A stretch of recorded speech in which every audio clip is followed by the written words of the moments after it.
So we're going from evolution to talking a little bit like this kind of bridges from evolution and we're going to start looking at other groups besides that pathway to humans. Before we get there, we're going to talk a bit about how everything is organized in terms of living things and getting into a bit of the diversity of life. So when we're classifying living things, we call it systematics. And what that does is it makes a system for organizing living things into different groups based on how they evolved and where they have common ancestry. The other thing that we do so systematics in general, just like putting organisms who have common ancestry into different groups. Again, it's all based on the evolutionary history. What happened then, what happened, and what did that influence, and climate change, and natural selection, and so we put them into groups. We use these databases in so many ways. As humans, we use these databases, especially in like medical ways, that we can see the way organisms evolved and where kind of like they have common ancestry to do things like try and figure out how do we combat diseases and treat people. We also use this information in ways like how do we manipulate other organisms for our own benefits, for technology in our food systems, technology, as I mentioned, like medical systems, technology in the way we build buildings. How can we utilize other organisms? What wood sources are the strongest, that last the longest? Which ones are more resistant to, what kind of trees would be more resistant to humidity, so that in humid environments we want to use the right kind of wood. So we use this idea of the classification and study of organisms and where organisms came from in so many ways to benefit us as humans. I just had a student in my other class say, I just learned about this whole field of biotechnology and using living things in technological ways for the benefits of humans. And I know that there is bioengineering, and there's a great bioengineering program right here in our backyard at UIC, for example. And she was really set on being a medical doctor, and now she's like, but maybe I could like do more of like this stuff. I was like, oh, that's so funny. That's what we're going to talk about today in my other class. And she was like, yeah, so now I'm thinking I could really help people in that way, and maybe looking at the way we treat diseases and do more of a behind the scenes than hands-on. And I was like, yeah, absolutely. So in the idea of the manipulation and learning of other organisms, we have just an explosion with technology in these areas of study that people are doing just like bonkers amazing things. Okay, so we name stuff. It's called taxonomy. We use words to group organisms together and separate organisms. So we talked about like upright humans. We have the Australopithecus group, and then we have the Homo group. So we use those words to say, okay, these were around at the same time, but they were indeed different species because like Homo sapiens and Homo neanderthalensis could not mate together, so we know that they are different species. So we use those words to classify and group. We have different hierarchies of the way we use words to classify, and we'll get to that in just a second. The other thing that we use is phylogeny, and we use the combination of like characteristics in many different ways based on evolutionary history. And again, where's that common ancestry between groups? That's the phylogeny part. We map out phylogeny using what we call phylogenetic trees. And we show based on kind of using a tree-like structure, just like what you saw with the humans, that when we took a look at our human ancestry,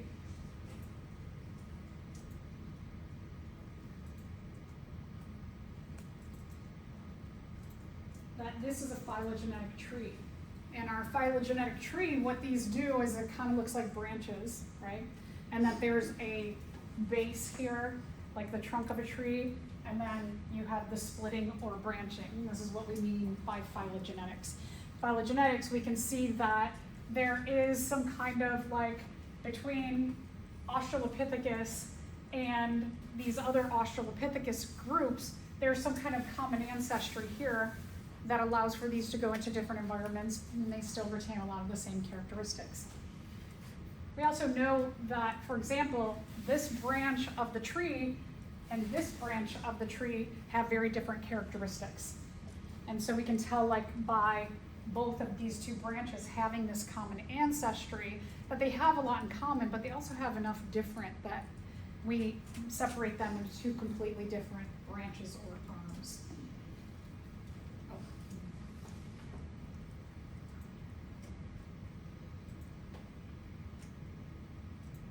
So phylogeny shows us not only like evolutionarily where organisms are coming from, but it really emphasizes when they split and have that common or shared ancestry.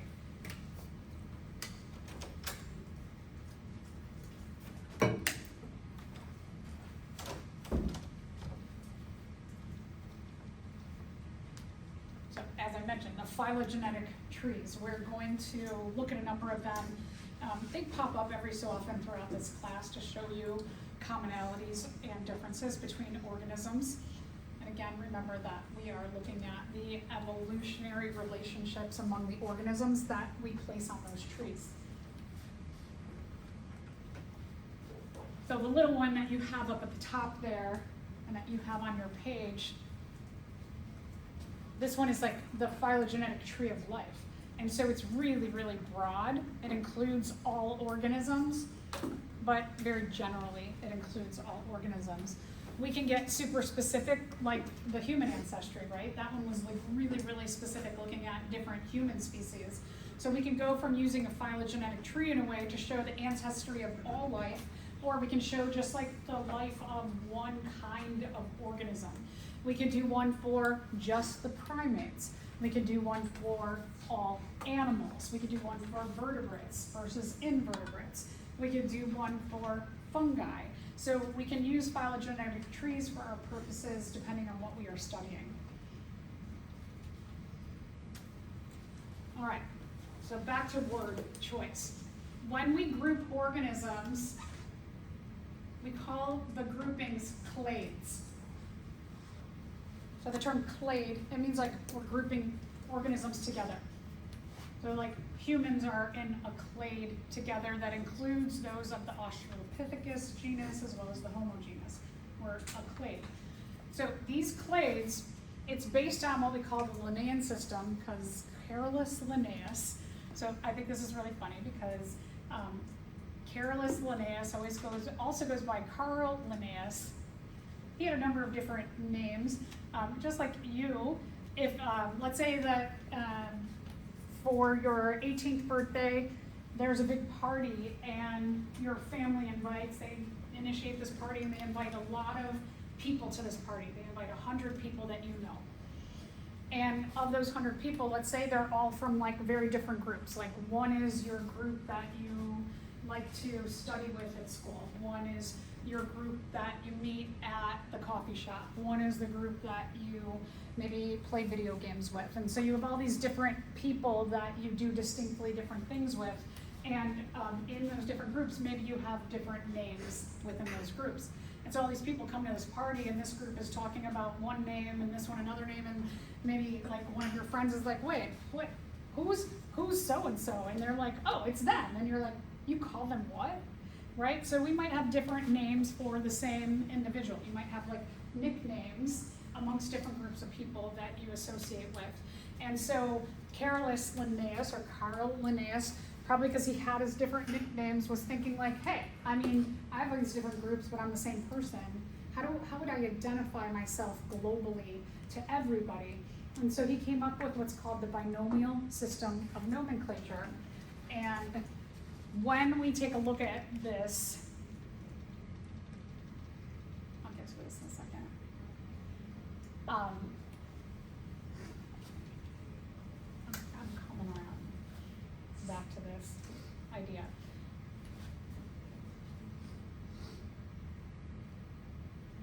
I want to talk about a lot of things. So if you move ahead, this common ancestor piece goes in your notes at the bottom of your page.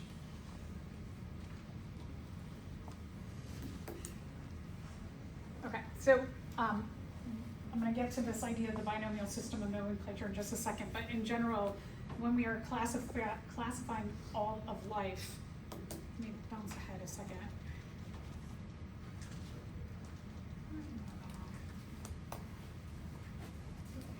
I don't have this literature today in the idea that my brain is going into. Okay. So I want to talk about this because that goes along with the current notes. I thought I had it in there. So this tree, that little one that you saw on the previous page, it's a very generic or very general tree or phylogenetic tree. And what this shows is that it shows like every living thing is accounted for on here. And when we look at the way that we classify organisms, the biggest, most general groupings, there's 3 of them called domains. And our 3 domains are bacteria, archaea, and eukarya. Archaea, some people call it archaea, however you want to say it. I learned it as archaea. So, the light blue are the bacterial species. In that domain, the archaea are these purple, and this reddish are the eukarya. What this is showing us is that they all come from a branch that this indicates a common ancestor with all living things. What that common ancestor is, how it came about, who knows, but there are some things, as I mentioned, like when we talked about, for example, the protein cytochrome C, that all living things have some version of that protein, right? So it gives us a nod that there is some kind of like linkage or common ancestry. And that from that common ancestor, these 2 groups are both prokaryotic groups. They are cells that don't have a nucleus. So kind of also I think that is interesting. Of the 3 ways that, or the 3 groups that the clades, we group living things into, 2 of the 3 are prokaryotic cells. We also believe that there's a lot more of these on the earth than the eukarya cells that have a nucleus. The common ancestry here of having a prokaryotic cell or cell without a nucleus gives rise to a split over time, a common ancestry that gives rise to the archaea group of prokaryotes and the bacterial group of prokaryotes. And then you see over evolutionary time, we have another common ancestry with the eukarya, where we belong as animals, coming from a common ancestor with the archaeans. Now, where I go back to my conversation earlier with the student who was like, oh, I learned about like bioengineering and biotechnology. Looking at this phylogenetic tree, you don't have any clades named here on the archaeans or the bacterial groups, but we do have some of the next down level or specificity of clades when we look at the eukarya. And the eukarya groups, we have what are called, from domain, we have kingdoms.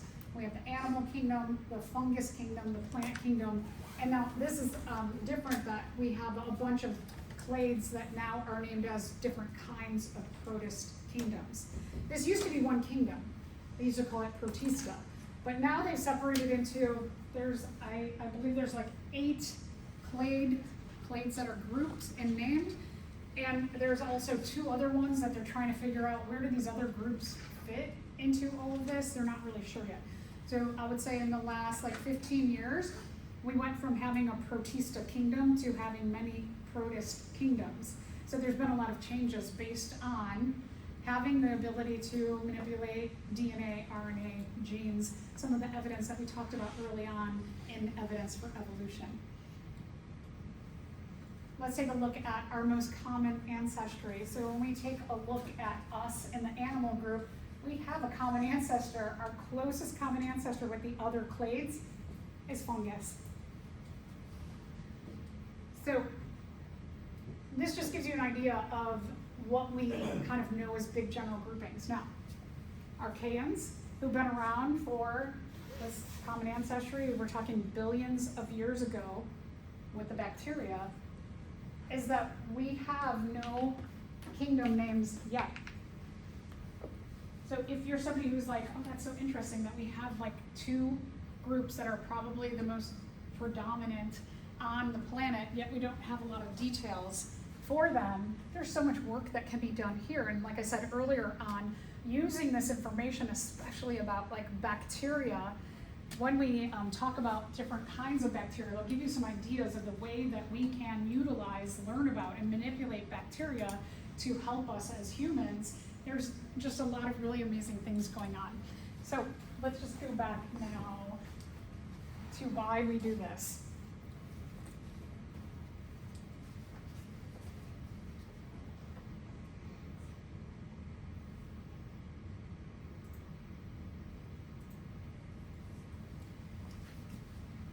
When we're talking about the different clades, the clade grouping goes like this. It goes domain, kingdom, phylum, class, order, family, genus, species.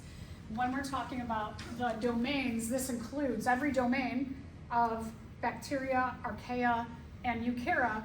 They include all the organisms. So every organism, it's like, are you a 1, a 2, or a 3? Which domain do you go into? From that, then, we start to name kingdoms. And then we separate a kingdom into phylums, and then classes, then families, and orders, and genus. And then we get to the genus, like when we were talking about humans, we talked about like Sahelanthropus, for example, Ardipithecus. We talked about Australopithecus, and we talked about Homo. And so we start to group them into a genus group, and then from the genus we get to a species or isolation from all of these others upward. I like the name species because it says, I am specific. I specifically can only mate with others who are my same specificity. I have isolation, being specific from everything else upward. So these include a lot, and these include one. We do this just like if you were going to go into Target. So my little example before this was if you walked into Target and you're looking for 5 things on your shopping list, and let's say that Target just started to, like, every time a box came in, or a truck came in, they were like, just put stuff on shelves that are empty. And if you had to walk into Target and stuff was just chaotically everywhere, that would be crazy, right? So when you walk into Target, you can kind of look at the ceiling and it'll say like home, pharmacy, girls, boys, men, women, shoes, technology. It'll have all these things separated so that you can walk in and you can start to see, just like this, you start to have these like Target to sections within Target. And then you can even go into like an area and it'll have like pharmacy, and then the pharmacy will have aisles that say like Band-Aids, vitamins, and then you have things that get more and more and more specific till you get into an aisle and you're looking for specific products. And so just like human nature, Linnaeus is like, hey, we should like organize things really specifically into groupings. If you just like the idea of puzzles and groupings and you just want to look at like DNA in your future and start to identify things into different groups, there's so much work that can be done in these areas of taxonomy, phylogeny, systematics. So I always like, as you go through your classes, that you start to learn about different topics. And that's one of the things that's a benefit of the Gen Eds, is that people have decided that when you go to college, your first 2 years, you should take a variety of different subjects because you should learn about the world. Ooh, I caught it. Oh. You should learn about the world around you, and you should get ideas, especially like, maybe since you were young, you always thought, I'm going to be a teacher. And then you start learning about the world around you, and you're like, but I really like all this other stuff. And then you start thinking like, maybe the thing that I wanted to be, because I've learned more about the world, maybe I'll be something else. And so I like the idea of going through even like biology. I like when students come and say, I wanted to be a medical doctor, but now I want to go in this different direction, just like the student I had the conversation with today. She's like, I didn't really know. That sounds so much more like me than being a medical doctor. And I was like, yeah, cool. So we learn. Things are changing. So lots of work in these areas. Okay, so let's talk about the point of the genus and species name. This is one of my favorite animals. It's called Chilenius undulatus. That is its genus and species name. So it has a binomial name. Binomial means 2 Nomenclature means name. It has a 2-word name. Why did we get to that? Okay, so just like Carus Linnaeus, he was like, hey, I got all these nicknames, maybe we should have a better system.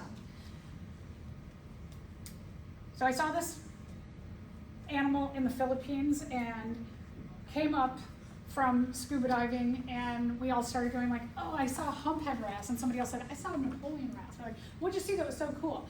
And someone else said, I saw an Ipus, and somebody else said, I saw a double-headed Maori wrasse. And then as we talked more and more and more, we're like, well, we're talking about the same thing. And it would have been so much easier just to come up and say, I saw Chelonius undulatus, right? And we can get to the point of what we were looking for. So we have, as scientists in the scientific community, we have this binomial system called the scientific name.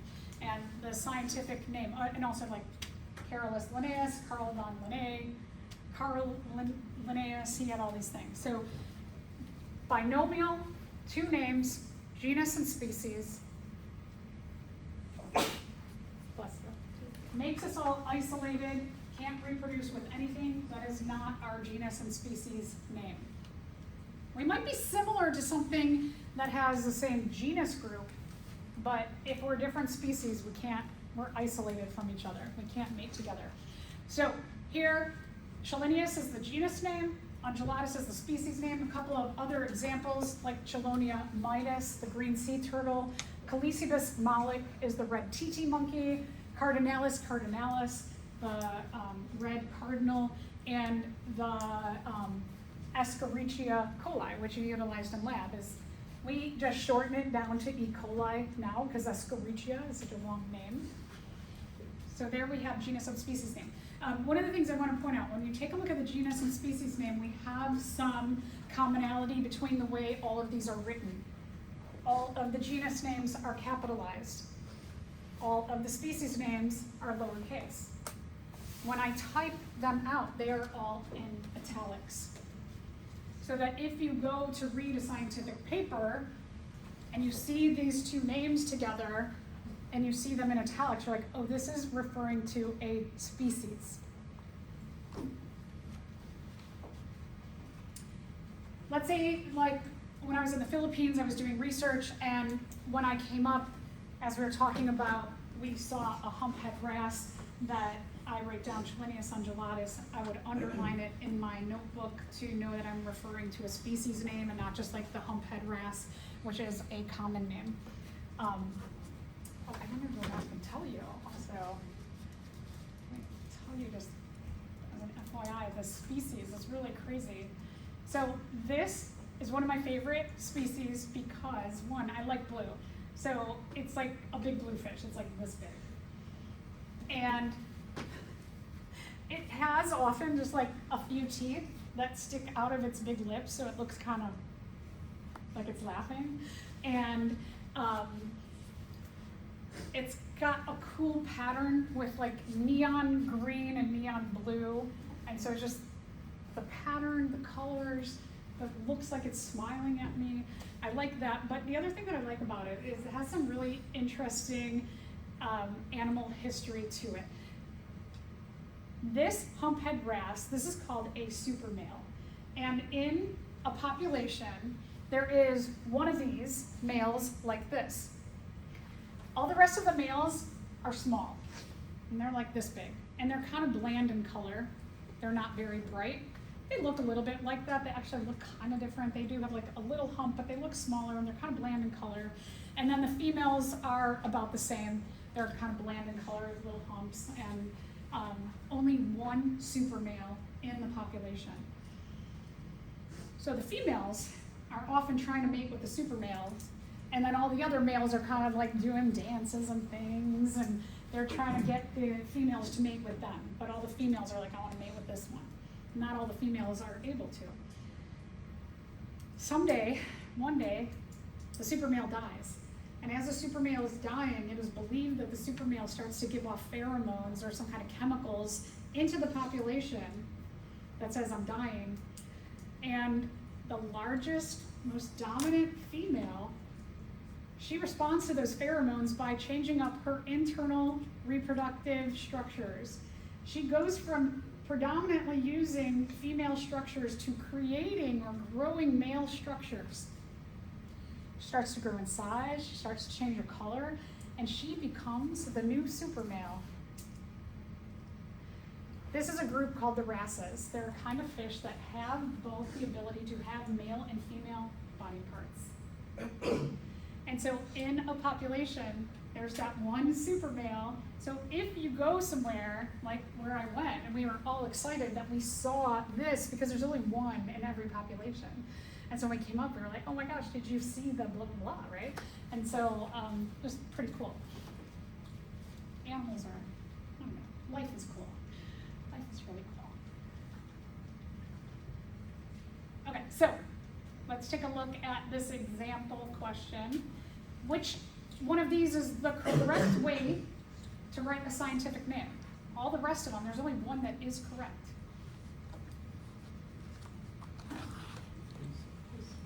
But yeah, C is the only one that's correct. So Homo sapiens, we know that the genus name is lowercase, so that's incorrect. That is also not typed in italics. Trichechus manatus, this genus name is not capitalized, but it is in italics. This one has genus name capitalized, species name lowercase, and it is in italics. This one's underlined, so maybe that's okay. Genus name capitalized, but the species name also is capitalized. That should not be capitalized. And here, again, you've got italics, but the genus name is not in italics. I mean, not capitalized, excuse me. All right, so a bit about biodiversity. There's a lot of living things on the earth. There has been a lot of living things that have been here and gone extinct. When we're talking about biodiversity, there's that term bio, means living thing and the diversity of life. Now, not only does biodiversity mean that there's a lot of living things, but implied into the word biodiversity means that living things do not live in isolation. That living things cannot exist without the use or interaction of other living things.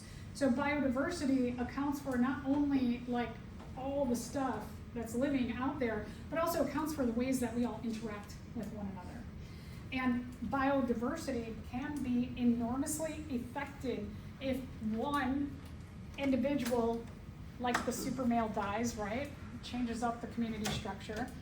Also can mean that, let's say, that an elephant in an ecosystem who has a role in how plants grow in that ecosystem, that if elephants go extinct, it can mess up all of the plant species, which can mess up all of the ways the herbivores eat, which can mess up all the ways the omnivores eat, which can mess up all the ways that the carnivores eat, just like the chain effect that happened with the dinosaurs.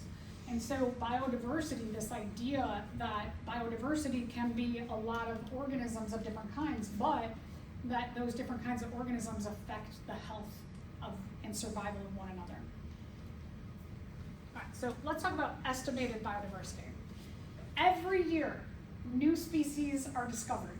So maybe that's something that you're like, oh yeah, I totally like to discover something new. You could name a species after yourself. There's about 1.5 million species that are identified. How many are really out there and exist? Some people say 7, 10 million. Some people say there's got to be at least 100 million. Some people say there's trillions. So there's still a lot more to discover out there. All right, but let's look at estimated versus identified. Didn't I just say that the archaea and the bacteria are probably the most organisms on the earth, and eukarya are not even close? But only 5% of them are identified. Not only the prokaryotes, but also the protists. So we even took a chunk of the eukaryotes and we said, there's not that many that have been worked on. So there's a lot of things that need to be identified there. 22% are plants and fungi, and the rest are animals. So let's think about that, why that is. your screens on your phone, on your computer, do any of you have a bacteria, an archaea, on the screen, your wallpaper? Any of you have a bacteria or an archaea? That when you open up your phone, you're like, I love you, E. coli, you're so cute. No, most of us are not endeared to these microscopic organisms. Maybe a plant, right? Maybe there's a pretty flower you have on there. Maybe you got so into lichens the other day, you're like, I took a picture of lichen, I put it up there. But how many of you have a human or another kind of animal? Does anybody have anything different than a human or a different animal? Oh, what do you have? Stars. Okay, stars, okay. So that's just something like cosmic, that's cool, right? Anybody else have something other than a human or another animal? I have a car. A car, okay, yeah, cool, okay. Anybody else? What do I have? I have my family. My family's on there. I was like, what do I have? So we often will put other humans because we like other humans, we get close to them, right? We make cultural relationships. It's part in our cognition that we are into culture. Or animals, you might have a pet that you have your picture of. Why are we attracted to other animals besides humans? Because they have an eyes, a nose, and a mouth, and ears, and so there's this like intuition that they look like us, but they're a little different and cute. So when things have eyes, nose, mouth, ears, kind of like humans, we just have this like instinct to be attracted to them. And think that, oh, they're like us but cute, or they're kind of ugly cute, right? So people, scientists, also are humans who, they fall for it. They fall for that like cuteness of other animals. And so a lot of scientists, when we're looking at the biodiversity in the world, they study animals, and some people study plants and some people study fungus. I know like recently there's a lot of like mushroom shirts and stickers and things like that in the world, so like those are coming around to be maybe more interesting to people. But a lot of people are like, a lot of people don't go through their early years of life and be like, I am totally going to be a microbiologist, right? You don't hear probably many people saying, I'm passionate about microbiology. So that's why this is so skewed in the direction of animals.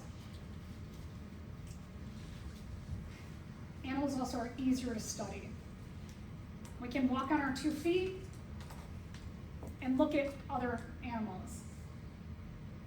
We can bring a phone and a book and we can go somewhere and observe animals. We don't need that much equipment often to study other animals. Whereas if we're studying, especially prokaryotes,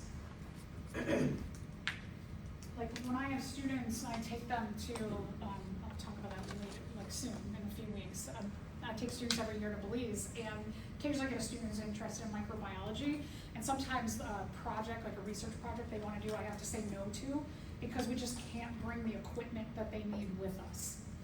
We can't bring plates, agar plates like you all did, I can't bring them through customs back to the United States. So sometimes I gotta be like, no, we can't. We just don't have the ability to do this project. So it's a lot harder to study prokaryotes. Plus, once you study prokaryotes, once you have this stuff, you often are like plating them out. You're often making slides, dyeing your slides, and looking under the microscope. Any of you, like when we were looking under a microscope, well, we didn't do it the other day, but just in general in your life, like where you like looked under a microscope and thought, this is what I want to do with my life. I want to work under a microscope. Right? A lot of people just, maybe, thank you, we need you. But a lot of people aren't just like, this is so cool. I want to do this my whole life. So there's a lot of reasons why animals are most identified. But there's a lot of work to be done with all of the other taxon. Okay, so here on this picture of our phylogenetic tree that we visited earlier, what I want to point out is that wherever I have a branch, I stuck an arrow in there. And that means that in every branch, there is some kind of common ancestor between two groups. So, like I said before, the bacteria and the archaea are more closely related than bacteria and eukarya are.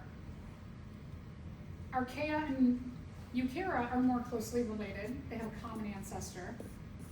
If we take a look at these two branches here on archaea, these two have a common ancestor, or bacteria up here, these two have a common ancestor, these two have a common ancestor.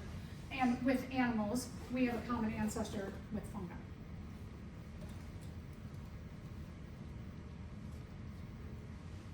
Okay, so again, 3 domains. The first domain is archaea.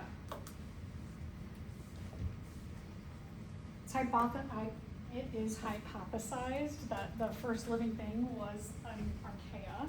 Again, we don't know for sure. Archaeans are prokaryotic. They evolved before the nucleus evolved.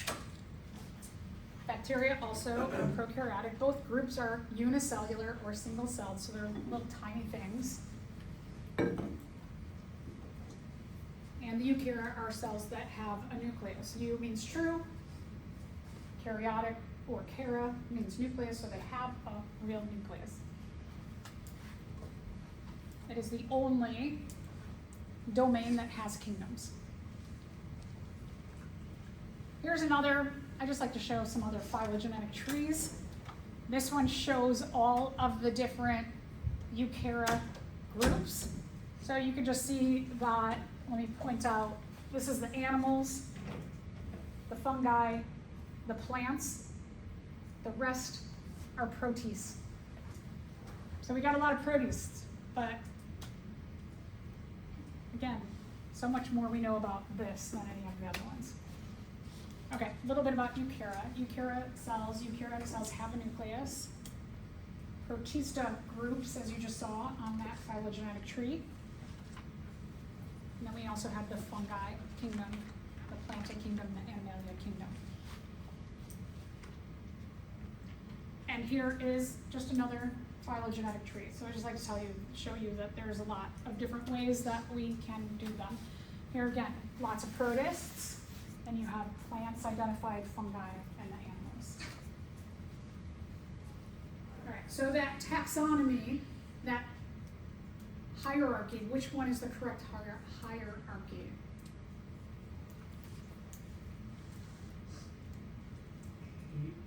Okay, yeah. So C says domain, kingdom, phylum, class, order, family. Or, sorry, D, you said? D. Yeah, sorry, D. I looked at it, I'm like, no, not C. I thought I heard, yeah. And then I started looking at it, no. So domain, kingdom, phylum, class, order, family, genus, species. I don't know why that sticks in my head, but one of those things. Okay, so then we're gonna skip plants for now, so let's move ahead. I think it was page 85, maybe, that the fungus started on.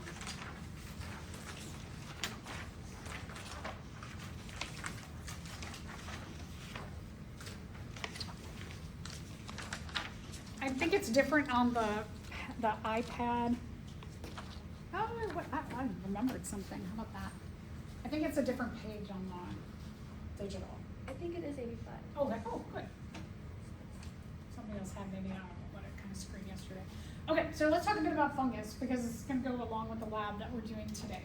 There is a great diversity of fungi. They include many different kinds of mushrooms, but also we'll look at other species. As we look at the different kind of major diversity of groups, we're going to look at some key features of that group, and then we're going to look at different organisms within that group. So you'll learn about some cool variants. All right, so a little bit about fungi. Some of the key features are that they are multicellular. Most of the time we can see the organism, but sometimes, and especially parts of these organisms, are microscopic.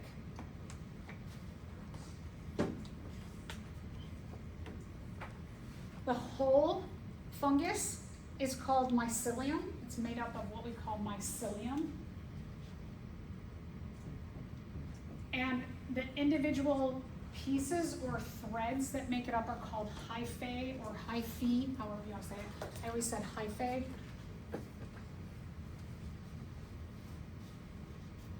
So it's kind of like a mushroom. If like my shirt, let's say, is the whole mushroom, this is the mycelium. And if I look at my shirt underneath the microscope, which you will do, you'll look at the whole organism and then you'll look at what it looks like underneath the microscope. But if I look at it under the microscope, just like a shirt, I could see individual threads that make up the shirt. So the whole shirt is mycelium, but the individual threads are the hyphae. Fungus, we know them to be a really important group within the decomposers, but they also do a lot of other things, which we'll see all kinds of great examples.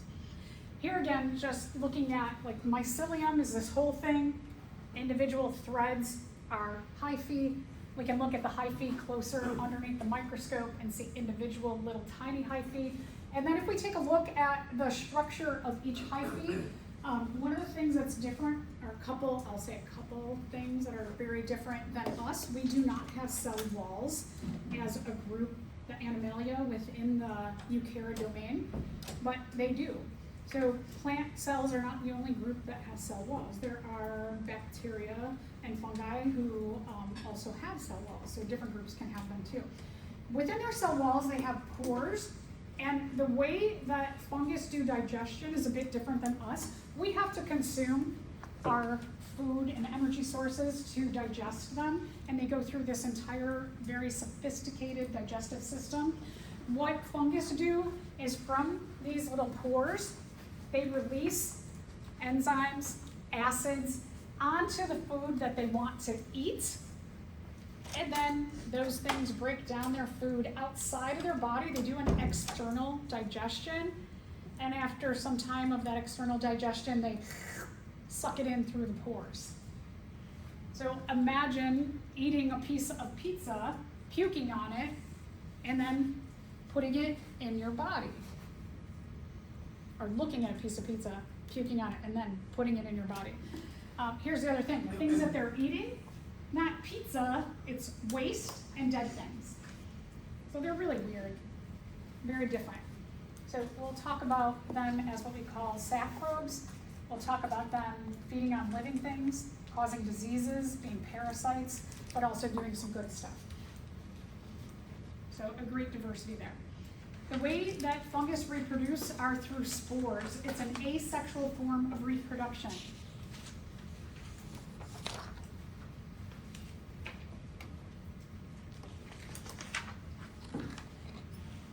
Here we've got what we call the whole fungus is referred to as a fruiting body. And you can see the mycelium, and then you can see the spores. These fruiting bodies are microscopic. So this is a really tiny kind of fungus. The spores are super duper duper duper duper duper microscopic. Here's a bigger fungus. This you cannot see. You can't see these with your eyes without a microscope, so you certainly cannot see these without your eyes, the spores. These spores, you can see like a cloud of them when this puffs, and you can certainly see this little mushroom. Now, these little tiny microscopic pores. So this time of year, my nose is running like crazy. My voice is a little because of mold spores in the air. As the weather is changing, and especially you can see just even since Monday, we have some big changes. We have a bunch of trees up here on campus that have lost a whole bunch of leaves. We have a bunch of trees that are changing color. We're in that time of year, and when those dead leaves fall, these start to break down those leaves. There is the need for a lot more fungus at this time of year than in the summer. Conditions at this time of year are really, really optimal for fungus to reproduce. So they are putting a lot of spores out there to make genetically identical copies through asexual reproduction and spores. Those spores, my body does not like. I often get fevers. I get an overactive immune response from them. My throat is annoyed by them. My nose, my respiratory system doesn't like all of this.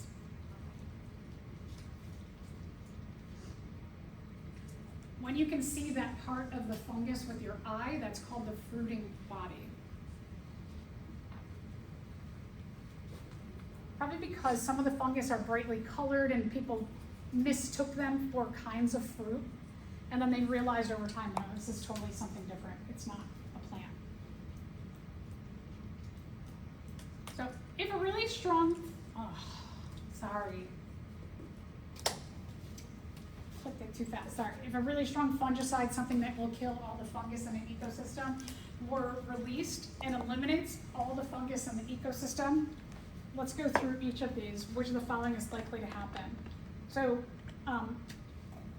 we didn't do plants first, so this question will be harder to answer than if we had gone through plants. So one of the things that happens with fungi is that the decomposers, what they are doing is, especially like right now, when the leaves are falling, the leaves over the winter, most of them are gone.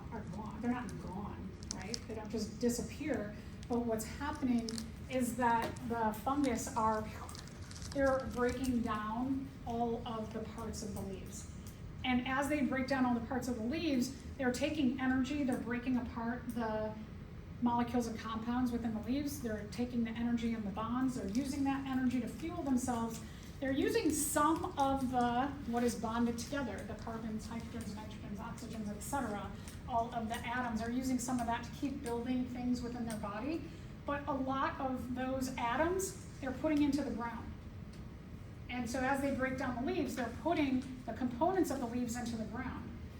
And all winter, so all fall and winter, they're going to be doing this. And then in the spring, as the temperatures get warmer, and we get more sunlight throughout the day, and we have rain, it makes for optimal conditions for plants like the trees who have lost their leaves to reproduce their leaves again.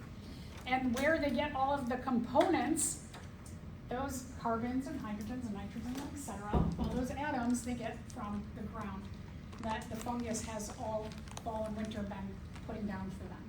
So we have this nice relationship between the fungus and the optimal conditions for them in the fall and winter, and then plants having optimal conditions, they help with those optimal conditions in the spring.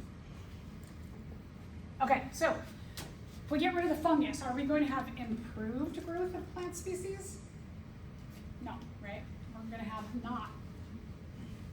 Are we going to have, if we get rid of the fungus, faster breakdown of leaf litter? No, it's going to be slower, right? Are we going to have an accumulation of dead and discarded plant and animal tissues? Right? Nobody's around to break this stuff down, so it's going to start to pile up. It's going to be disgusting. Are we going to have improved soil fertility?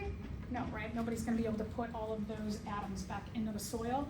And are we going to have an increased rate of photosynthesis? No, it's going to slow it down because plants don't have the atoms to do their photosynthesis. So that's why C was correct. Okay, let's look at some specific examples. You're going to take a look at this today. This is called lichen. The CH is a K sound. Lichen. Lichen is not a fungus. Lichen is a word that describes a relationship between a fungus and a photosynthetic algae or bacteria. So we call these two like friends lichen. What you see here is that the clear stuff is the fungus and the green dots are either a photosynthetic algae or bacteria. This is a symbiotic relationship. When we're talking about symbiosis, it means that we have two organisms who live together and need each other for an extended period of time. And this is a positive symbiotic relationship.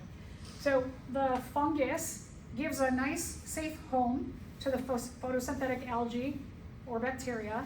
They also respire, they give off carbon dioxide, and the home and the carbon dioxide are utilized by this photosynthetic organism.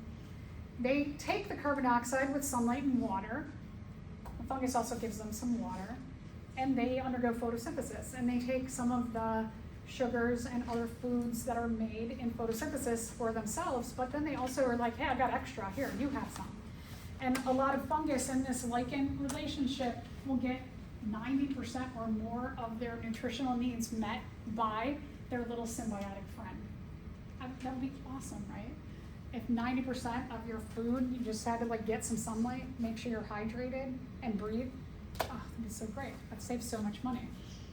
So the fungus, again, they provide a safe home, a shelter. They protect their photosynthetic friends. And the algae in return, they give them algae or bacteria. Could be a cyanobacteria. They give them food.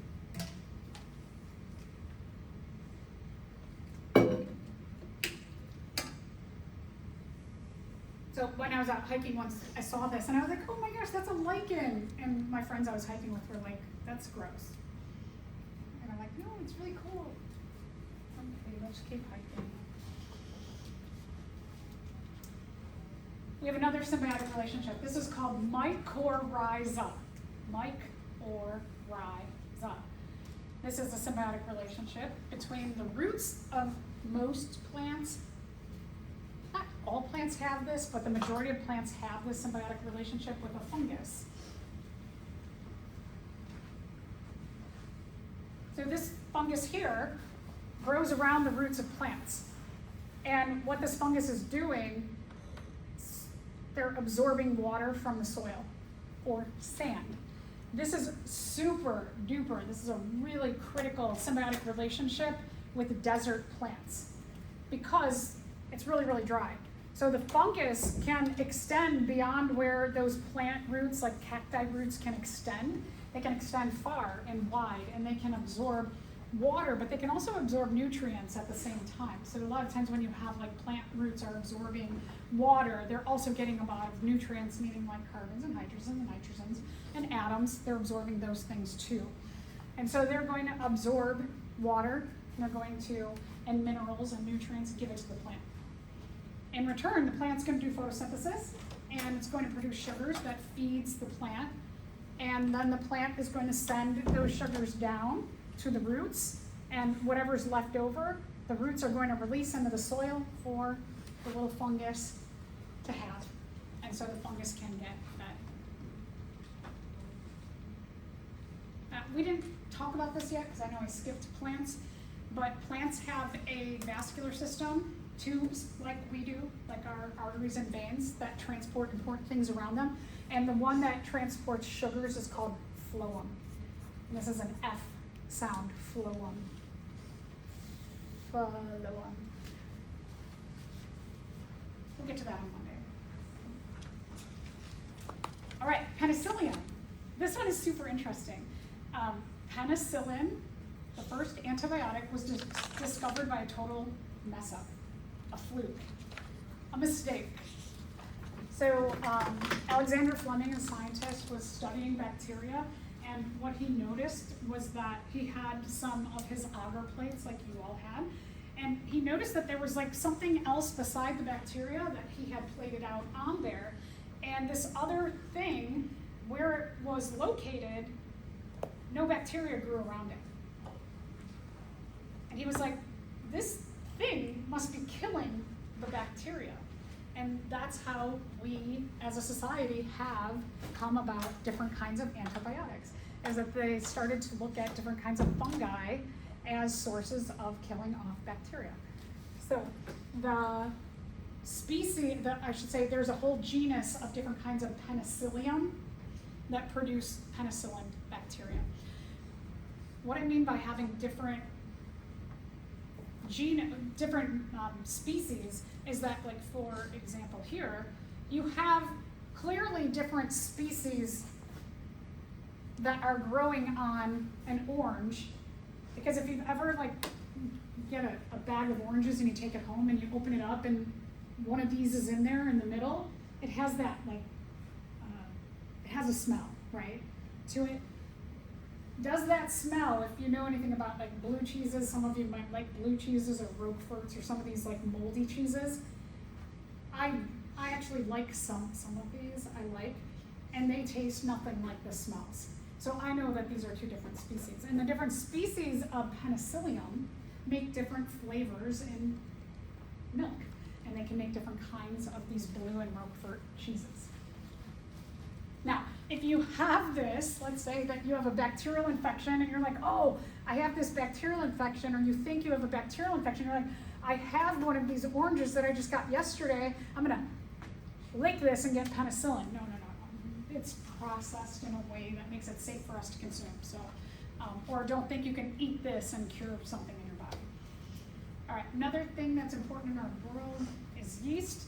We have a lot of our culture that revolves around food, and especially like bread is a big thing in our world. A lot of breads are grown with yeast. Some are what we call unleavened and don't have yeast. We also create beers, some beers and wines from yeast as well. Yeast undergo a process of fermentation, and in that process they create alcohol and they give off carbon dioxide.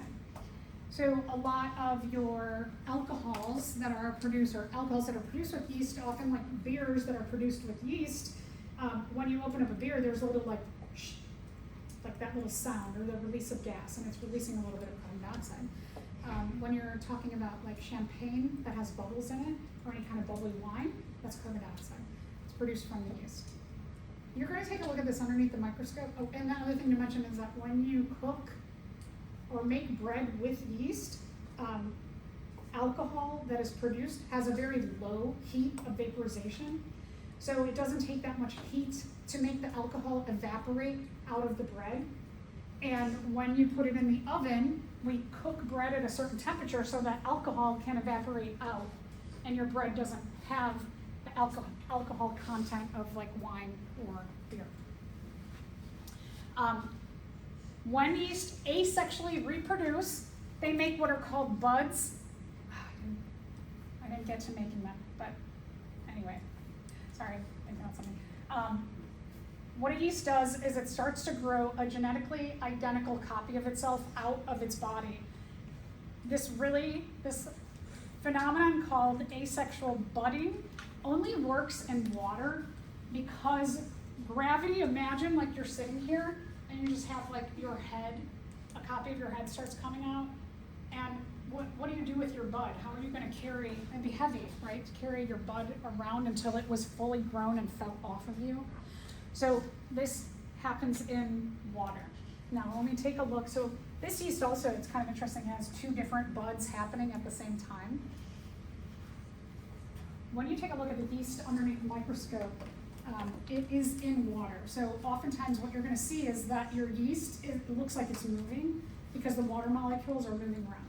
So it's making the yeast look like they're moving. It's the water bouncing off of the yeast. Underneath the microscope, if you ever see a very dark circle, that's a bubble. So this is not the yeast. What you are looking at when you're looking at the yeast underneath the microscope, you're looking at these little tiny circles. This is blown up 430 times total magnification. So when you're looking at a microscope, they're really, really little.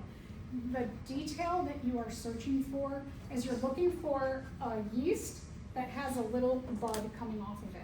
So like this purple one right here, I can see it just has like a little point at the top of it. It's showing this happening. So you gotta be really careful in looking at the details. I can see there's one here, and I can see another one. Where's that one? Oh my gosh, I easily found it yesterday. Okay, well whatever, there's one right there.